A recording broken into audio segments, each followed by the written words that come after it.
Begum Hazrat Mahal national scholarship की पूरी और सही जानकारी देने वाला ये वीडियो आप तक honourable housing minister of Maharashtra doctor Jitendra Awhad, mister Syed Ali Ashraf भाई साहब, मिसेस रुता आव्हाड और मिस्टर शादाब खान की रहनुमाई में और संघर्ष और बाबिया फाउंडेशन की जानिब से आप तक पहुंचाया जा रहा है।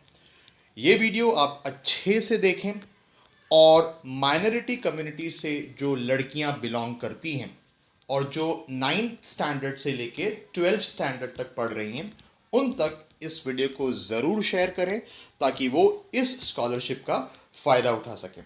आइए समझते हैं कि इस स्कॉलरशिप के रूल्स क्या है और कौन से डॉक्यूमेंट्स इसमें आपको लगेंगे।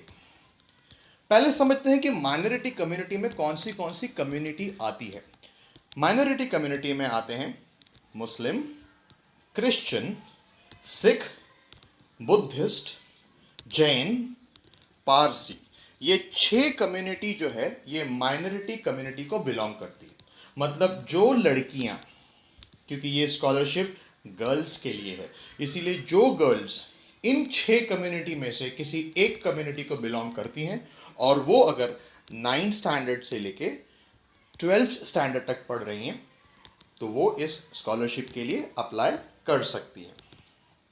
इसके लिए एलिजिबिलिटी क्या है, कौन से स्टूडेंट्स, गर्ल्स स्टूडेंट्स अप्लाई कर सकते हैं। देखिए, सिर्फ गर्ल्स स्टूडेंट्स ही इस स्कॉलरशिप के लिए अप्लाई कर सकते हैं जो माइनॉरिटी कम्युनिटीज से बिलोंग करते हैं। मतलब Muslims, Christians, Sikhs, Buddhist, Jains या पारसीज, इसमें से ये 6 कम्युनिटी में से अगर कोई स्टूडेंट बिलोंग करती है, गर्ल स्टूडेंट, तो वो इसके लिए अप्लाई कर सकती हैं।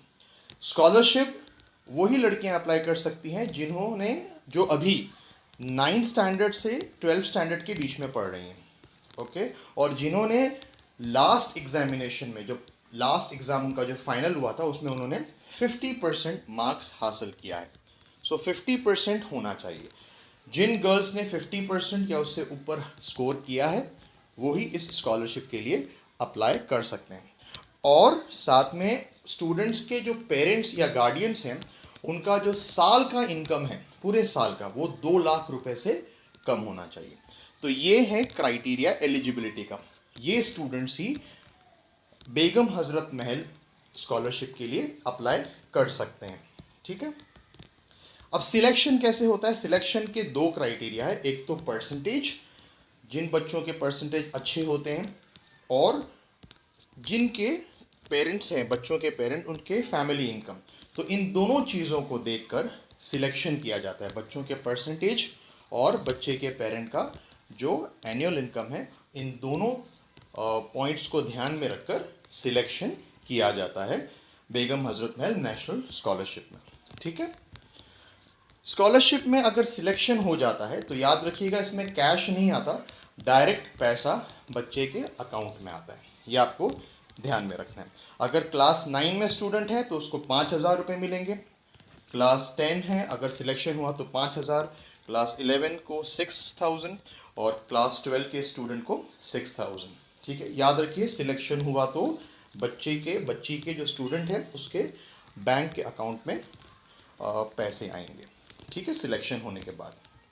अब समझिए डॉक्यूमेंट्स क्या क्या चाहिए, बहुत इंपॉर्टेंट।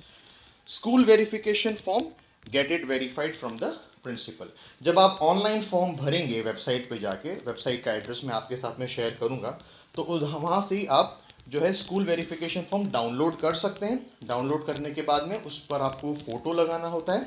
ठीक है, स्टूडेंट अपना फ़ोटो लगाएगा और वही फॉर्म स्कूल के जो प्रिंसिपल है उन्हें देना होता है, वो उसको वेरीफाई करके आपको देंगे। ठीक है, मार्कशीट लास्ट एग्जामिनेशन की जो पास की आपने प्रिंसिपल से, उसको आपको सर्टिफाई करवाना है।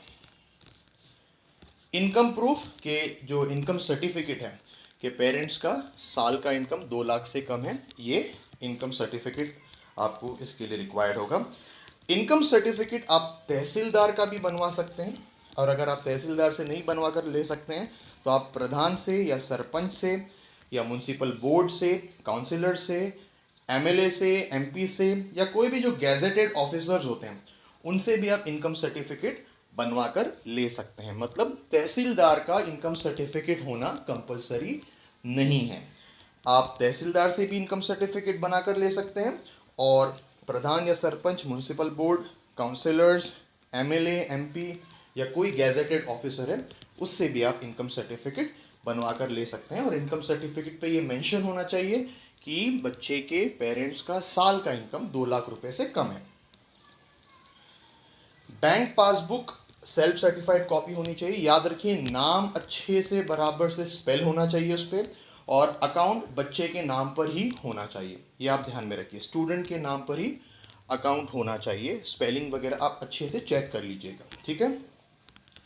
आइडेंटिफिकेशन डिटेल लगता है इसमें से कोई एक डॉक्यूमेंट, जैसे आधार कार्ड या बर्थ सर्टिफिकेट या बीपीएल कार्ड या रेशन कार्ड, इन चारों में से कोई एक डॉक्यूमेंट आपको इसके साथ में अपलोड करना पड़ेगा। तो ये डॉक्यूमेंट्स जो हैं ये आपको अपलोड करने पड़ते हैं, ठीक है।